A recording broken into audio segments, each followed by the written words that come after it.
நீங்க தினமும் காபி இல்லாம நாளே போக மாட்டேங்குது என்ற மாதிரி வாழ்க்கை வாழட்டீங்களா? நீங்க ஒரு கப் காபி குடிக்கிறீங்க, ஆனா உங்க மூளை அதனால் எப்படி செயல்படுதுன்னு தெரியுமா? அப்போ இந்த தகவல் உங்கள் வாழ்க்கையை மாற்றக்கூடியது.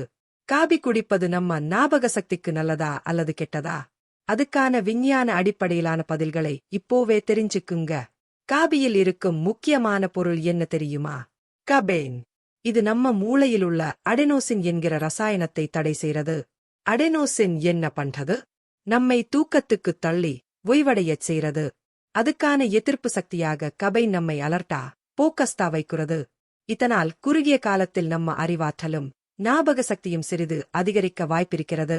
ஆனா நீங்க அதிகமாகவும் அடிக்கடி காபி குடிக்க ஆரம்பிச்சா என்ன ஆகும் தெரியுமா? மூளை கபைனுக்கே அடிமையாயிடும். தூக்கம் குறையும், ஞாபக சக்தி பாதிக்கப்படும். அதிக அளவில் குடிக்கிறவங்களுக்கு அச்சவுணர்வு, அமைதியின்மை, லாண்டெர்மில் நம்ம ஞாபக சக்தி குறையக்கூடும். சரியான அளவில் சரியான நேரத்தில்தான் காபி குடிக்கணும். காபி ஒரு டூல் மாதிரி, நல்லா யூஸ் பண்றீங்கன்னா ஹெல்ப் பண்ணும்.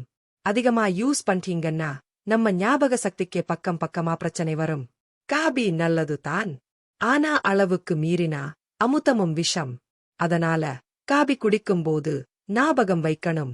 காபி குடிப்பதால் நமக்கு ஏற்படும் நன்மைகள் பலவாக இருக்கின்றன. இதை பாரம்பரிய ரீதியாகவும் அறிவியல் ரீதியாகவும் பலர் பயன்படுத்தி வருகிறார்கள். காபியில் உள்ள கபின் என்பது ஒரு நரம்பியல் ஊக்கியாக செயல்படுகிறது. இது மூளை செயல்பாட்டை தூண்டும். நம் எச்சரிக்கையும் கவனமும் அதிகரிக்கிறது. அதிக வேலை சுமையுள்ள நேரங்களில் இது உதவியாகிருக்கும். சிறிதளவு கபின் நினைவாற்றல் மற்றும் தகவலை மறப்பதை குறைக்குதவுகிறது. குறிப்பாக மாணவர்கள் அல்லது மன அழுத்தத்தில் உள்ளவர்கள் கவனத்தை கட்டுப்படுத்த உதவும். காபி குடித்தவுடன் சிலருக்கு மன அழுத்தம் குறையும், மனநிலை ஓரளவுக்கு உயர்வதையும் காணலாம். இது டோபமின் மற்றும் செரோட்டோனின் போன்ற ஹார்மோன்கள் உற்பத்தியை தூண்டுகிறது. உடற்பயிற்சிக்கு முன் சிறிது காபி குடித்தால் உடல் சக்தி அதிகரித்து நிறைய எரிசக்தி வழங்குகிறது. அதனால் பயிற்சி நேரம் அதிகமாகும், தசை அழுத்த சக்தி பெருகும். பல ஆராய்ச்சிகளின்படி மிதமான அளவில் காபி குடிப்பவர்கள் மற்றவர்களை விட நீண்ட நாட்கள் ஆரோக்கியமாக வாழும் வாய்ப்பு அதிகம்.